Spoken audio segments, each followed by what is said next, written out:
Is this thing on? I don't see a red light. Did I break it? Okay, so for my project I did an adaptation of Beauty and the Beast using 3 versions of the tale. Disney's version, which we all know and love. The CW's TV version, which is currently airing, starring Kristen Curick and Jay Ryan. And Beastly, starring Vanessa Hudgens and Alex Pettyfer.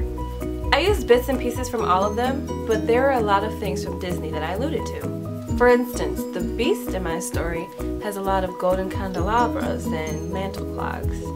The Belle in my story has a dog named Philippe and likes to read. Also, Disney version was the closest to the original story. Oh no, La Belle et la Bête by Gabrielle Susan Barbeau de Villeneuve. No, you haven't heard of Miss Gabrielle? Okay. Story time. So there's this merchant guy who has 12 kids and he's rich.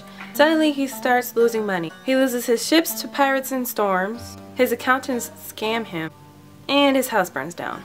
So he moves his family to the country and his kids are like, "Wah, we're not rich anymore." But the youngest, Beauty, is like, "It's alright guys." 2 years later, one of his ships arrived. And his kids are like, "Yay, we're gonna be rich again." So they're like, "Buy us things." But Beauty's like, this is kind of sketch. Just give me a rose. So the merchant goes back to the city and discovers that the items on his ship only cover his travel expenses, and he's back to square one. On the way back, he gets lost and stumbles upon a magical palace. There's food, so he eats it and stays the night. The next day, he sees a rose in a bush, and he says, "Hey, Beauty wanted me to get a rose." So he gets it, and the Beast appears and is all like, "I gave you food. Why do you disrespect me by taking my roses?" And the merchant's all like, "I just wanted it for my daughter. I didn't mean anything by it." So the Beast is like, "Bring me a daughter of yours or I'll kill you. You have 1 month." So the merchant goes home and tells his kids, and his sons are like, "Oh, let's kill him." But he's like, "Guys, I gave him my word." Beauty's like, "I'll go. I wanted the rose in the first place." So they go back to the palace, and Beast is all like, "Did you come willingly?" And Beauty's like, "Yeah." So Beast is like, "Cool."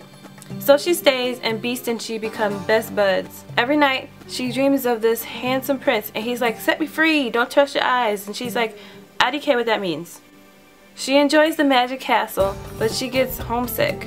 So she goes to Beast, and she's like, "Beast, I miss my peeps." And he's all, "Don't go." And she's like, "I'll be back." And he's like, "Fine, here's a ring, it's magical, be back in 2 months or I die." So she goes home, and her sisters are all like, "Oh, hey, you're back." But her dad and her bros are like, "Hey, don't go, stay." And she's like, "I'm conflicted." But she has a dream that the prince is in trouble, and she goes back to the palace to find the Beast half dead, and she's like, "Don't die, I love you." Then Beast transforms, and boom, it's the prince.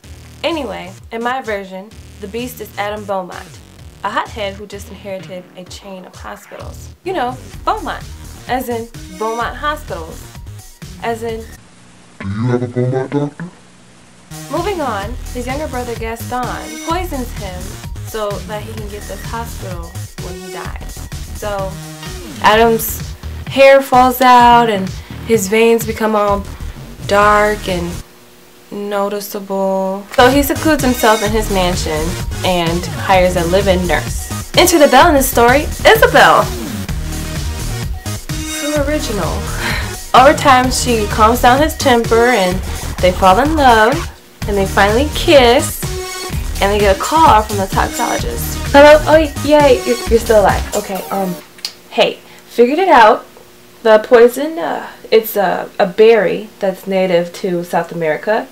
Once upon a time, the early South Americans would use this plant as a rite of passage.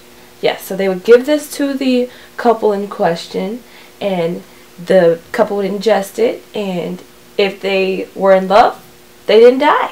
If not, they did.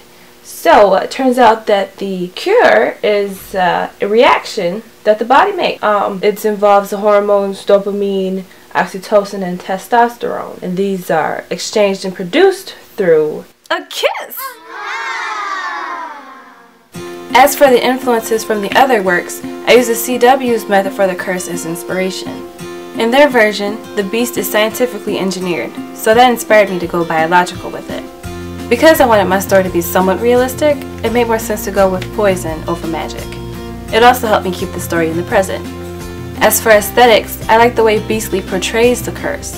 Another thing that I liked about Beastly is Kyle, who plays the Beast in the story, is one of the most popular rich kids in school, and his father is the most famous news anchor in town. To save face, he puts his son in an apartment that's secluded from the city and hires a blind man to tutor him. This is where I got the idea to make Adam the new face of Beaumont hospitals. If you're a well-known figure, it'd be best if you kept your face out of the papers, especially if they saw you looking like Adam does. It would raise too many questions. So, of course, he gets back to normal and yada yada yada.